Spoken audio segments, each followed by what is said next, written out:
Bismillahirrahmanirrahim. Assalamualaikum warahmatullahi wabarakatuh.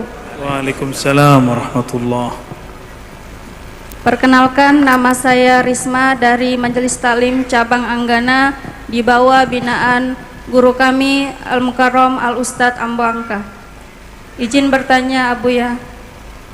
Ya, fadhal.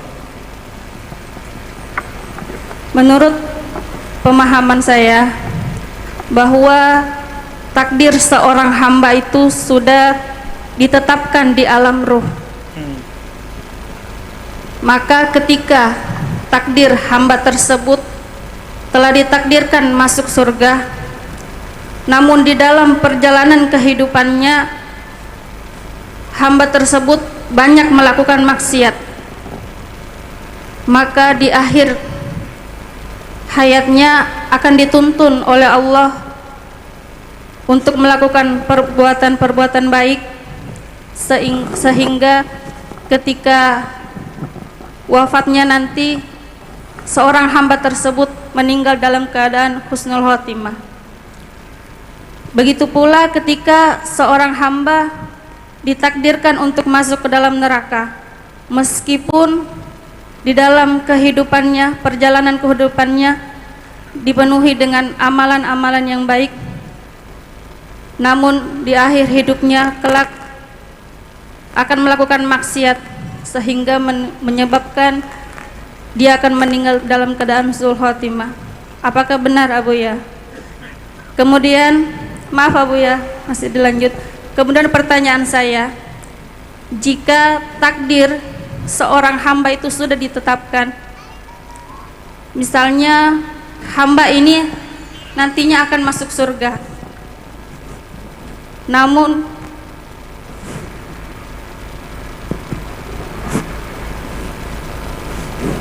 lalu untuk apa hamba ini masih harus berdoa? Bukankah Allah sudah menskenarokan kehidupannya kelak dia akan masuk surga? Atau dalam misalnya hal dunia, seorang hamba ini akan sukses dalam kehidupan dunianya, maka untuk apa lagi hamba tersebut harus berdoa? Karena walaupun tanpa berdoa itu akan tetap didapatkan surga itu dan kesuksesan dunia itu. Baik itu ya saja, Bu ya. Assalamualaikum warahmatullahi wabarakatuh. Ya. Salam. Baik Bu Risma, ngajinya panjang ya Bu Risma, bener bukan Bu Risma Surabaya kan? Bu Menteri sekarang ya. Pertama tentang takdir. Takdir itu ilmu Allah yang Allah turunkan ke Lauh Mahfuz. Ilmu Allah lebih luas dari Lauh Mahfuz, dan itu ditetapkan sebelum kita lahir. Betul, itu kan di sana bukan di sini. Jangan bawa hukum sana ke sini. Di sana ilmu Allah, di sini ilmu makhluk. Maksudnya apa? Sahabat bertanya, hadis Imam Bukhari, ya Rasulullah, kalau betul semua orang sudah ditentukan surga nerakanya, fafimal amal. Jadi pertanyaan ibunda ini sudah pernah ditanyakan sahabat Nabi. Ya, berarti mungkin nurnya sahabat turun ke ibu ini ya. Masya Allah. Sahabat nanya, untuk apa beramal wahai Rasulullah kalau kita sudah diketahui dalam ilmu Allah? Apa jawaban Nabi?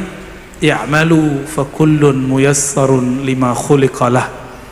Kalian beramal saja, jangan pikirkan ilmu Allah, karena memikirkan ilmu Allah bagian dari memikirkan sifat dan zat Allah, dan itu terlarang. Tafakkaru fi khalqillah, maksud Nabi begitu. Maka di hadis Ibnu Mas'ud dan Ibnu Abbas ada kalimat tafakkaru fi khalqillah. Yang engkau fikirkan itu cukup ilmu makhluk, jangan ilmu Allah. Gak sanggup kita memikirkan ilmu Allah. Maka Nabi mengatakan masing-masing kamu akan dimudahkan, jika ahli surga ke surga, ahli neraka ke neraka. Hadis Imam Bukhari menyebutkan innamal a'mal bil khawatim. penentu kalian adalah akhir penutup amal kalian. Karena orang di akhir hayatnya akan terbuka jati dirinya. Kalau sebelum meninggal, walaupun sesaat Allah zahirkan yang di dalam.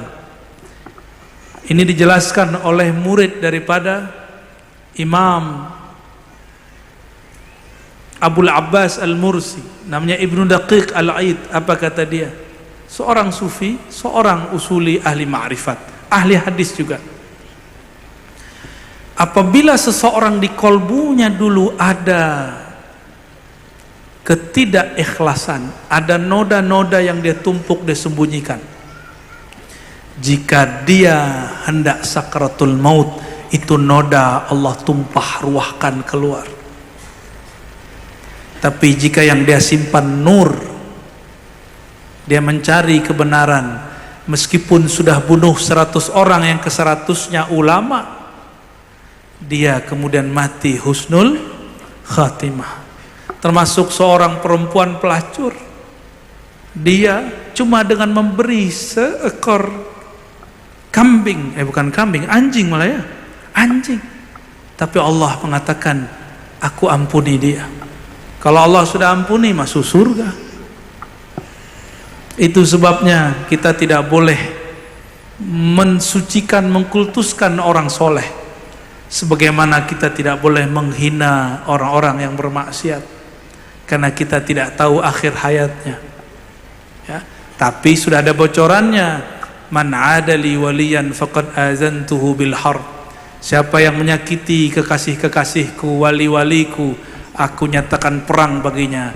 Kata ulama kita, orang yang menyakiti wali-wali Allah, su'ul khatimah, itulah perang Allah untuknya. Dulu di tempat saya ada seorang wali Allah, mursyid tariqat Naqsyabandiyah, ditantang debat oleh seorang ulama yang dianggap ulama zahirnya. Debat, kalah debat, tapi dia masih membenci guru kami itu. Padahal perjanjiannya, jika kalah debat dia tidak ganggu, tidak menjelek-jelekkan, tapi dia tetap menghina. Apain tuh zikir-zikir? Allah itu enggak tuli, ngapain diteriak-teriakin ya? Sudah digituin belum, Mbak? Udah ya? Sama. Orang itu ngomong sama.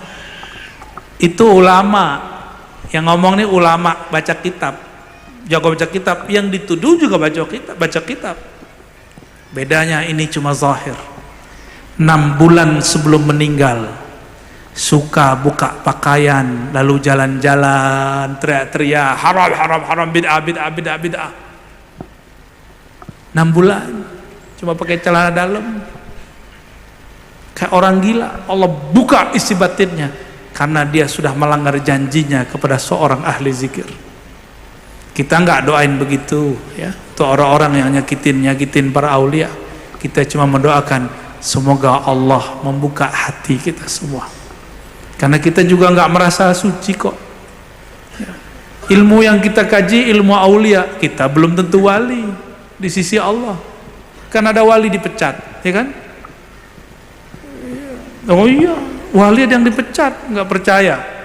Sayyidina Abu Yazid meludah dalam masjid, mak seorang wali kutub. Jadi ada wali kutub perempuan, kasyaf melihat lembaran-lembaran di langit, nama-nama wali dia tahu. Adab burukmu ini membuat namamu terhapus ya. Jadi cukup kita fikirkan ilmu kita, nggak usah fikirkan ilmu Allah. Ilmu Allah ya suka-suka Allah lah. Nah, orang lupa takdir itu nggak ada urusannya dengan tidak kerja. Makanya Imam Ghazali berulang-ulang mengatakan, diulang lagi di kitab ini, dan yang paling kenceng itu di kitab Ihya. Kata beliau, tidak ada hubungannya malas dengan tawakal. Kalau kita ada ya, kenapa nggak kerja bro? Masya Allah ya akhi ya, Allah sudah menakdirkan rezeki kita hari ini, bilang aja ente malas ya. Lain dengan Abu Yazid yang kita kesahkan tadi di masjid. Abu Yazid itu bukan dia yang cari rezeki, dia dicari rezeki. Ini makomnya Sayyidina Ali. Sayyidina Ali mengatakan, engkau itu cuma dua aja, imma talibur rizq au talabahur rizq.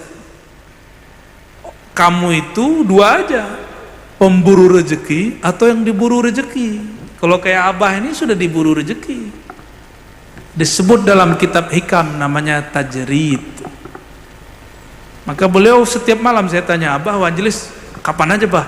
Hampir tiap malam. Nah, itu tajrid sudah. Karena sudah pensiun Bah ya. Itu contohnya. Selevel beliau masih PNS Bah ya. Baru pensiun 6 tahun, 4 tahun. 4 tahun. Jadi mengenal Allah, belajar ma'rifat tidak ada urusannya dengan bekerja dan tidak bekerja. Ya. Jomblo-jomblo Jabariyah, tahu enggak? Enggak pernah ngelamar. Nunggu dilamar, ya salam. Ente bukan Nabi Muhammad, dilamar sama Khadijah. Lamar dong, kenalan. Ya. Beliau pakarnya ya Gus ya. Nanti ijazahnya dari beliau tuh. Ada orang-orang yang begitu sampai hari ini dicari rezeki dia, bukan dia yang mencari rezeki. Kenapa dia dicari rezeki? Karena kalbunya bersama Sang Maha Pemberi rezeki. Qalbuhu ma'ar razzaq.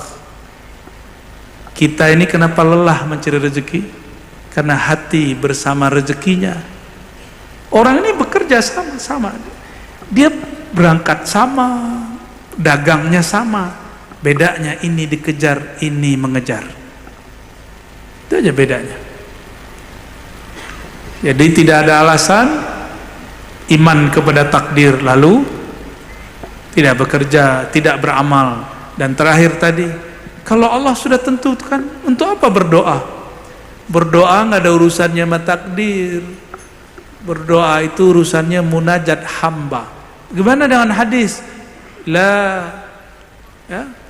Tidak ada yughayyirul qada, la yughayyirul qada illa doa. Tidak merubah qada kecuali doa. Bagaimana dengan hadis ini? Saya tanya balik, kita berdoa itu takdir bukan? Takdir bukan? Orang berdoa itu dengan takdir Allah atau takdir dia sendiri? Nah, maka Ahlus Sunnah itu antara dua aliran. Ada aliran namanya Qadariyah. Qadariyah itu mengatakan Allah itu setelah menciptakan makhluk, Allah berlepas diri. Si makhluk itu tanggung jawab dengan dirinya sendiri. Dia yang menentukan takdirnya sendiri. Pengen keren, tapi banyak tuh orang-orang Qadariyah miskin. Amr bin Ubaid miskin. Abu Hudzail al-Allaf jarang makan. Itu Qadariyah namanya. Nggak ada urusannya orang Qadariyah yang mengatakan takdir di tangannya lalu jadi kaya, nggak ada urusannya. Ada lawan Qadariyah namanya Jabariyah. Pemimpinnya namanya Jaham bin Sofwan.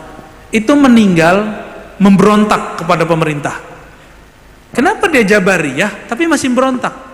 Apa arti Jabariyah? Ya ngapain usaha? Kalau ada orang maksiat kata dia dipaksa maksiat oleh Allah. Nahnu majburun. Kami dipaksa maksiat, kami dipaksa kerja. Tapi dia masih perang. Dia lihat raja saat itu menurutnya tidak adil lalu dia angkat senjata. Ternyata orang Jabariyah pun tidak puas dengan Jabariyahnya. Batallah Jabariyah dia. Ya. Jadi yang paling tepat itu kalam Imam Ghazali. Kita ini zahirnya berusaha, batinnya dalam kudrat iradat Allah Subhanahu wa taala. Karena ruang kita ruang yang zahir, berhukum dengan hukum zahir, kita katakan jika aku salah, aku yang salah ya Allah. Jika benar, semoga diberi pahala oleh Allah. Tapi pada hakikatnya Allah lah yang menggerakkan. Perbedaannya antara ma'rifat iblis dengan ma'rifat Muhammadi ini sebagai penutup malam ini. Ya, hati-hati Ibu ya, Bu Risma. Risma dari mana Bu? Apa? Kangganawiyah. gitu ya. Beda ma'rifat al-Muhammadi dengan ma'rifat iblisi. Apa bedanya? Adab. Sayyidina Al-Khidir ketika beliau ditanya oleh Sayyidina Musa, kenapa engkau bunuh anak kecil? Kenapa engkau rusak kapal? Kenapa? Jawabannya, tidaklah aku lakukan itu min amri, dari perintahku. Apa susahnya langsung mengatakan ini min amrillah, ini urusan Allah, ini perintah Allah. Tapi adab al-Muhammadi al-Khidri, ma'rifat Sayyidina Al-Khidir, mengatakan itu bukan urusanku, itu bukan kehendakku, tapi juga tidak disebut kehendak Allah, karena tidak boleh, haram secara hakikat menisbatkan keburukan kepadanya. Zindiq namanya. Jadi orang-orang yang mengatakan saya ini mabuk nih kan la haula wala quwata billah, ente zindiq. Oh saya ini ahli hakikat, mana ada ahli hakikat begitu ya. Itu ahli hakikat itu namanya ya. Nggak ada begitu. Ahli hakikat nggak ada batalin syariat sama sekali. Satu jengkal pun mereka tidak pernah meninggalkan syariat. Karena untuk sampai kepada hakikat mesti bersyariat. Allah sembunyikan hakikat itu dalam zahirnya syariat. Nggak mungkin dipisah-pisah. Tapi al-asal haqiqah wal far'u syariah. Begitu kata Imam Zarruq, dan itu sahih. Asal pokoknya syariat, cabangnya. Asal pokoknya hakikat, cabangnya syariat. Jadi adabnya Nabi Muhammad apa? Tidak menyebut keburukan dari Allah, meskipun segala sesuatu diciptakan oleh Allah Subhanahu wa taala. Paham lebih kurang ya? Insyaallah itulah oleh-oleh malam ini. Bulannya sudah menyapa kita. Alhamdulillah. Kalau boleh request ditutup dengan qamarun ya? Boleh. Abah mau tambah?